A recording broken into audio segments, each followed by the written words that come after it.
अध्याय 3 दुष्ट शासन। चोर केवल चोरी करने, मार डालने और नष्ट करने के लिए आता है, परंतु मैं इसलिए आया हूँ कि वे जीवन पाएं और बहुतायत से पाएं। यूहन्ना 10:10। लागोस लौटने के बाद मैं अपने काम में लग गया और 2 हफ्ते बाद फिर समुद्र में गया। तट की रानी ने मुझे वह दिया जिसे उसने अपना पहला काम कहा। उसने कहा कि मुझे अपने गांव जाना चाहिए और अपने चाचा को मार देना चाहिए, जो एक प्रसिद्ध और शक्तिशाली देशी वैद्य ओझा थे। उसके अनुसार वही मेरे माता पिता की मृत्यु के जिम्मेदार थे। मैं उसकी आज्ञा मानकर गया, लेकिन मैंने पहले कभी किसी को नहीं मारा था, इसलिए मुझ में उन्हें मारने की हिम्मत नहीं हुई। इसके बजाय मैंने उनकी दवाइयाँ और जादू टोने की सामग्री नष्ट कर दी और उन्हें शक्तिहीन बना दिया। इस काम के कारण आज तक उसके सारे ग्राहक उससे दूर हो गए। मैं वापस रिपोर्ट देने गया, लेकिन वह मुझ पर बहुत क्रोधित हुई। उसने कहा कि उसकी आज्ञा न मानने की सजा मौत होती है, लेकिन क्योंकि वह मुझसे प्रेम करती है, इसलिए वह मुझे फिर उसी गांव भेजेगी ताकि मैं 2 बुजुर्गों को मार दूं, जिनके बारे में उसने कहा कि उन्होंने मेरे माता पिता को मारने में मदद की थी। यह सजा थी या नहीं, मैं नहीं जानता था। फिर भी मैंने उसकी बात मानी और वापस गांव गया और किसी तरह उन दोनों आदमियों को मार दिया और उनका खून उसके पास भेज दिया। उनकी रहस्यमयी मौत के कारण गांव के बुजुर्ग एक दूसरे शक्तिशाली ओझा के पास गए, जो आम तौर पर बिजली भेजकर अपराधी का पता लगाता था। दुर्भाग्य से उन लोगों के लिए मैं उस ओझा से आत्मिक रूप में मिला जब वह आत्माओं से सलाह ले रहा था। मैं तुम्हें चेतावनी देता हूँ, पीछे हट जाओ।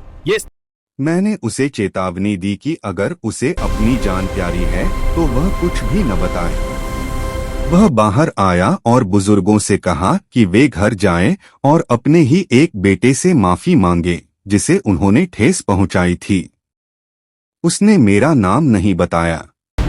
उसके द्वारा भेजी गई बिजली वापस आई और उनके बीच गिर गई, जिससे कुछ लोग मर गए और कई घायल हो गए। इस पहले काम के बाद मेरे अंदर की शक्तियां प्रकट होने लगी। जैसे अगर कोई लड़की मेरी दोस्ती को ठुकरा देती तो मैं उसका चेहरा बदसूरत कर देता अपनी शक्तियों से। शैतान से मेरी मुलाकात। मैं फिर से लागोस शहर वापस गया।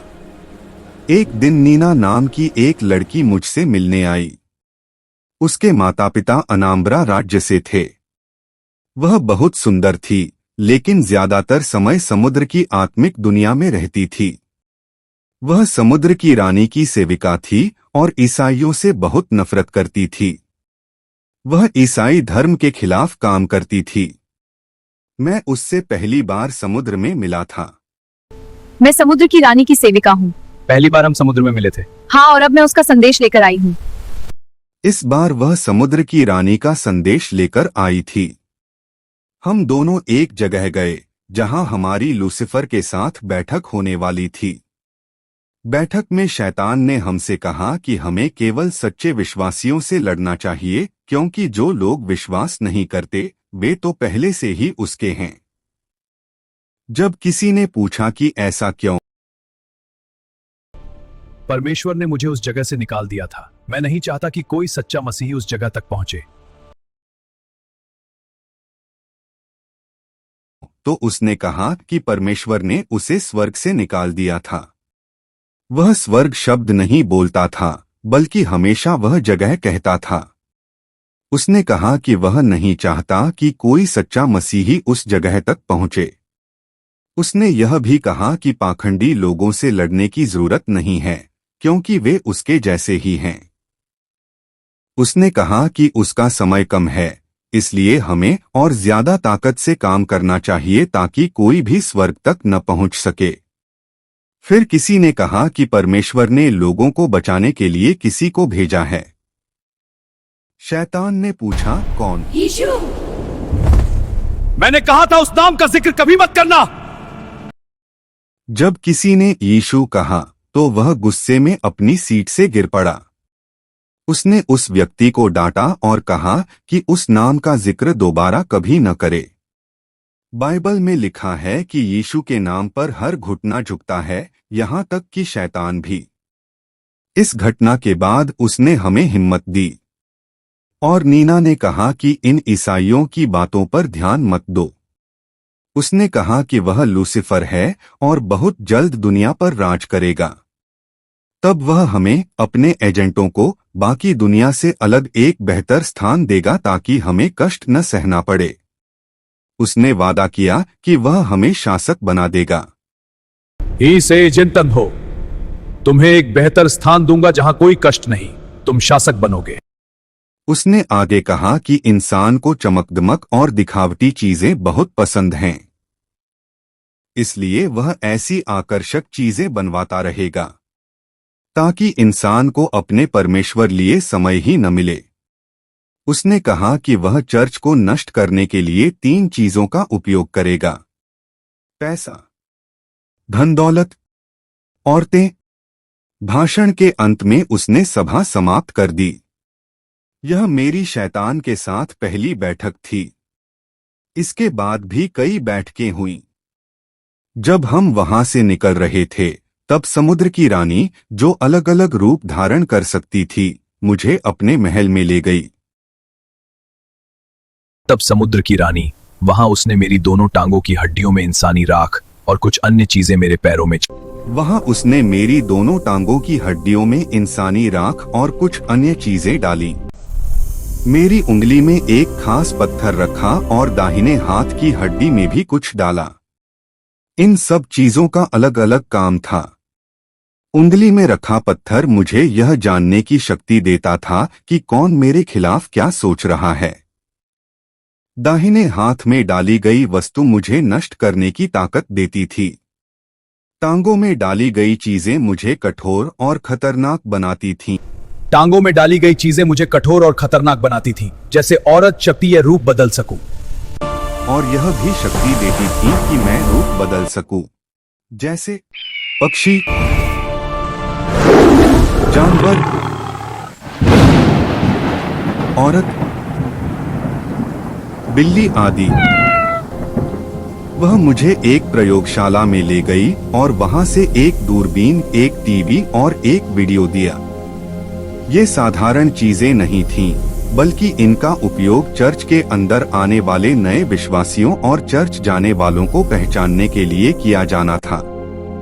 अंत में उसने मुझे 16 लड़कियां दी जो मेरी एजेंट के रूप में काम करती थीं। उनमें से एक नीना भी थी। यह लड़कियां शैतान के लिए काम करती थी, जैसे विश्वासियों और पास्टरों को पाप मतलब व्यभिचार में डालती थी। इन सब उधारों तोहफों के साथ मैं वापस लागोस लौट आया। दोस्तों, नीतिवचन 31 की 30 में सुंदरता को सिर्फ व्यर्थ नहीं बल्कि झूठा, डिसीटफुल कहा गया है। क्या आपने कभी सोचा है क्यों? क्योंकि शैतान जानता है कि इंसान की कमजोरी उसकी आंखें हैं। वह सुंदरता को एक चारे बेट की तरह इस्तेमाल करता है। एक हव्वा का उदाहरण, the trap of eyes.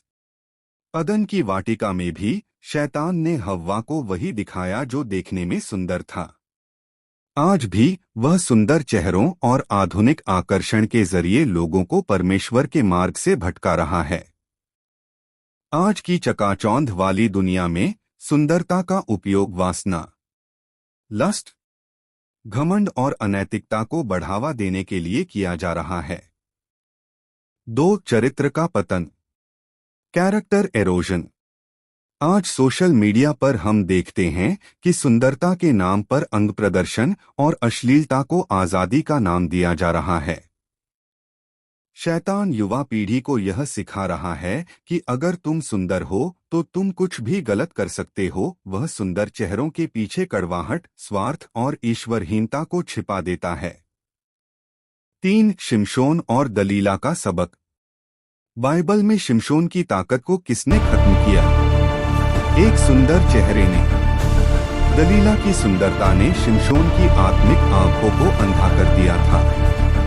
Delilah शैतान के ओर से भेजी गई थी, शिमशोन को पाप में गिराने के लिए।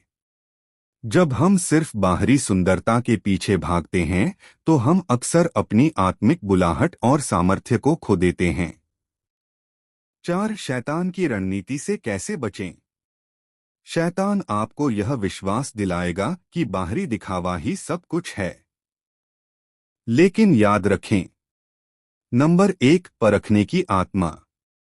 सिर्फ चेहरा न देखें, यह देखें कि उस व्यक्ति के जीवन में पवित्र आत्मा के फल हैं या नहीं। नंबर 2, सीमाएं, बाउंड्रीज। जो सुंदरता आपको पाप की ओर ले जाए वह ईश्वर की ओर से नहीं हो सकती। नंबर 3, प्रार्थना। परमेश्वर से कहें, मेरी आंखों को व्यर्थ वस्तुओं की ओर से फेर दे। भजन संहिता 119 की 37 आयत।